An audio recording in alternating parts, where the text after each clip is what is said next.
না না না না না, তোরা এই বাড়িতে আর থাকতে পারবি না। কেন বাবা? এই বাড়িতে দিশা, দিশা, কি হচ্ছে সকাল সকাল এখানে? হ্যাঁ, তুই, হ্যাঁ তুই তুই তোর বউকে ঠকাচ্ছিস। আমি জানতাম তুমি আমাকে ঠকাচ্ছ। এই তুমি চুপ করো তো, সকাল সকাল আমার মাথা গরম করিও না।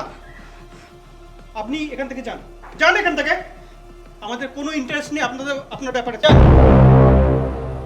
ওর নজর কিন্তু তোর ওপর পড়েছে, আর তুই মারবি মারবি মারবি, তোরা মারবি। তুমি আমাকে ঠকাচ্ছ না, তুমি আমাকে আমি জানতাম তুমি আমাকে ঠকাচ্ছ। ওমা! দিশা,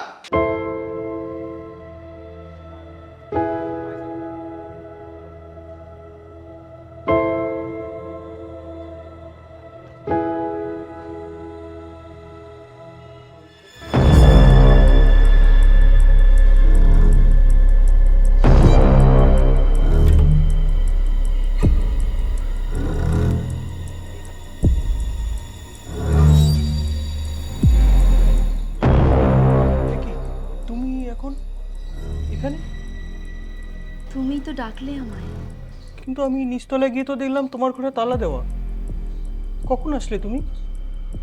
আর তুমি তো বলেছো যে রাত্রিবেলা ছাড়া আমার সঙ্গে দেখা করতে পারবে না, তাহলে? পারলাম না, তোমার ডাকে সাড়া না দিয়ে থাকতে পারলাম না। মানে? আসলে আমি না তোমার থেকে লুকিয়ে থাকতে পারছি না। তুমি কি বলছো আমি কিছু বুঝতে পারছি না। আমি এই বাড়ির নিচতলায় থাকি না। আমি অনেক বছর আগে আমার বাবা মার সাথে এই বাড়িতেই থাকতাম, কিন্তু মরে যাওয়ার পর থেকে এই বাড়িতে আত্মা হয়ে আছি। কেন আমার সঙ্গে মজা করছো বলো তো? মজা? কোনো মজা করছি না। আমার বিয়ের রাত্রে আমার হবু বর আমায় বিয়ে করতে আসেনি। সেই লজ্জায় ঘৃণায় আমি আত্মহত্যা করেছি। হ্যাঁ, আর তারপর থেকেই আমি তোমার মতো কাউকে চেয়েছি যে আমায় ভালোবাসবে। বিশ্বাস করো, কালকে তুমি যখন আমায় ভালোবাসলে, তারপর থেকে আমি পূর্ণতা পেয়েছি।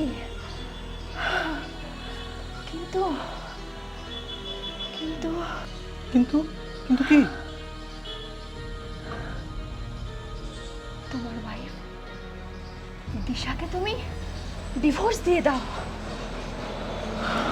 আমাকে আমাকে বিয়ে করো। হ্যাঁ, বিয়ে করব। হ্যাঁ, তোমাকে বিয়ে? তুমি কি পাগল হয়ে গেলে নাকি? হ্যাঁ, আমি শেষমেশ একটা ভূতকে বিয়ে করব? আরে বাপ রে বাপ! আমাকে বিয়ে করো।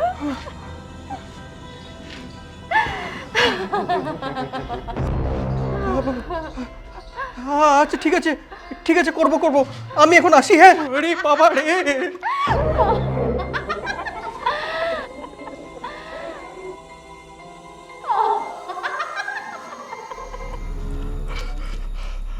এই কি হলো গো?